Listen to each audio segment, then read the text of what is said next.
Hello fellow modelers, welcome to Lemke Railroad and Lumpy Steel Corporation. Today we are installing, as you see, plaster cast molds on a plaster cloth. Plaster cloth was put up last night.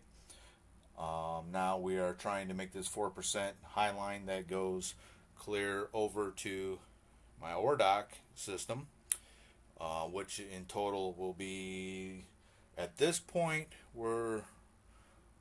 the bunkers are at, you're probably looking about 7.5 inches off the layout on the upper level. And I've been playing around. I've gotten quite a few of them installed. I still have one more to go, and I figure I would do a short little video on this and how this works. So follow along, and we'll get this last one put up. What you're going to need in order to put up, and mind, before I get started on this, mind you, please, there are several different options of how to put plaster castings onto like plaster cloth or onto walls, stuff like that. After doing a lot of research and watching everybody else's videos, I think this is the best way that I have found in order to do this. So here you will need one towel, stiff bristled paintbrush, bucket of water, and as we come down here to the lower level, we will need some pre-made joint compound. It's lightweight, all-purpose, and very easy to use. So let me set my computer up, and excuse me for doing it this way, but unfortunately I do not have another computer that I could put into the train room, so I am trying to do this the best way possible. Matter of fact, let's just turn this around and go this route. Let's move the water down here. Okay. These are the casts, which, as you see, there are several holes. Very finely detailed for the brick in HO scale. You could either get them with garages, you can get them with small storefront windows, large storefront windows, which will look like this. Come out of a company called Scalecast out of Canada. They just insert right inside the holes.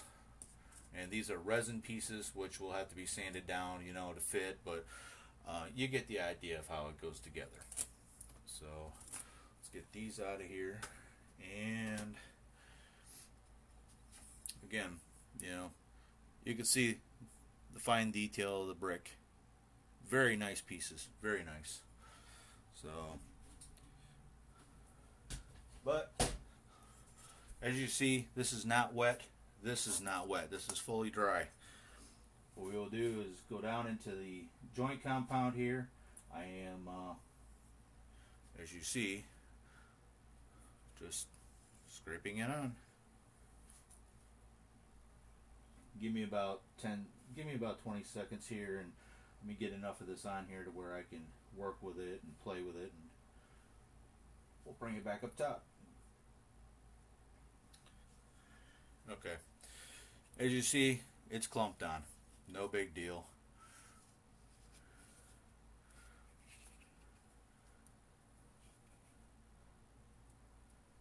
I just spread it around to my liking. And that's the nice thing with this stuff. I mean, you've got time to play with it, set it up, get it how thick you want it. If you end up with too much, there's a hole back here behind this one. I go right up. Just fill that hole in.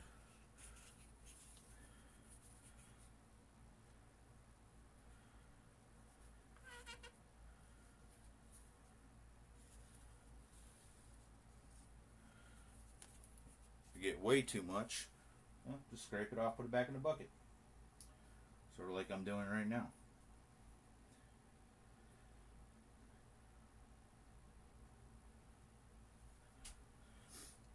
Okay. I know it's thick in some spots. I know it's thin in others. And we will tuck that in there. Not a big issue. I mean, it is plaster. It does wash off.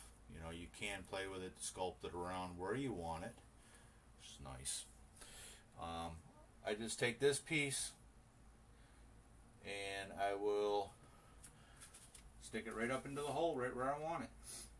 And being as thick as it was, support it so that you don't try to break it.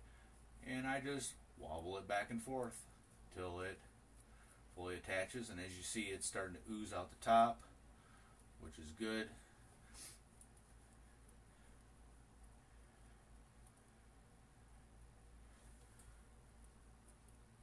And just make sure everything's lined up. And as you see, like I said, it went ahead and eased out. Here's a flathead screwdriver, which I will bring this closer now. Excuse me for reaching in front of the camera.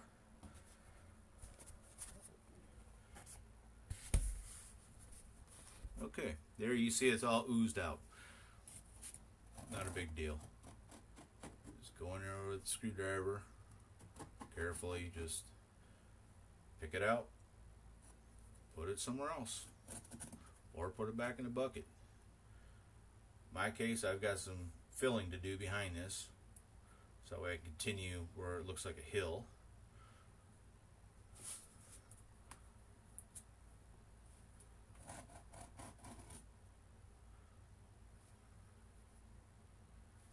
And if you get it on the other molds, not a big deal. We've got a cure for that. You know, and this stuff just spreads up.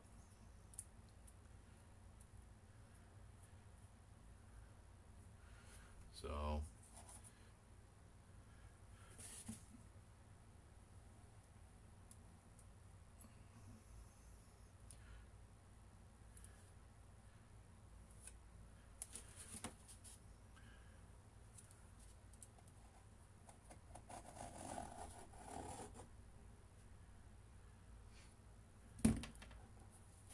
see, you could do it with finger or however you want. Take the excess, I just put it back in the bucket. Not a big deal. I make sure I cover up with the plastic in the bucket, keep the moisture in. If the top layer starts to get a little hard, it's not a big issue. But you just go ahead and, you know, mix it up a little bit and it's back being fine.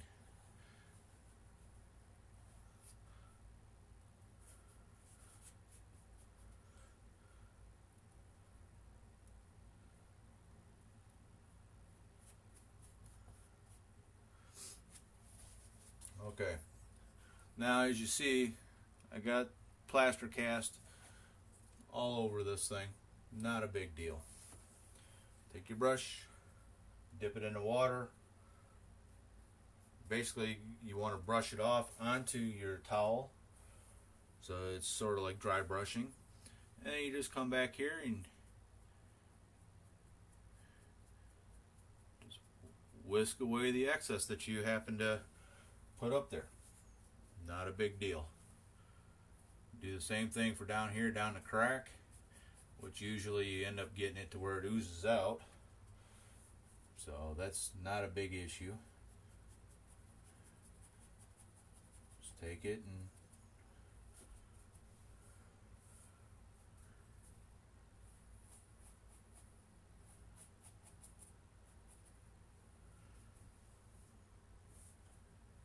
oops, almost didn't wipe that one off. Getting ahead of myself.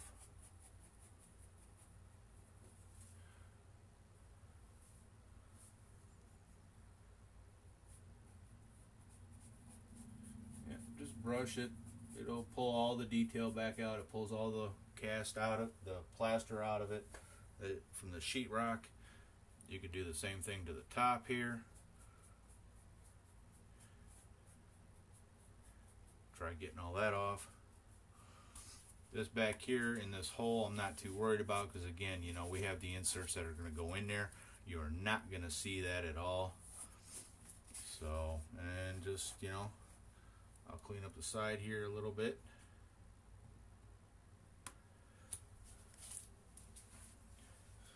And pretty much that's about it. Quick, easy. Took me all of about 10-15 minutes to put it up. Now I need to let it dry for a couple of days before I go to, you know, start painting it and detailing it a little bit. So stay tuned for further updates.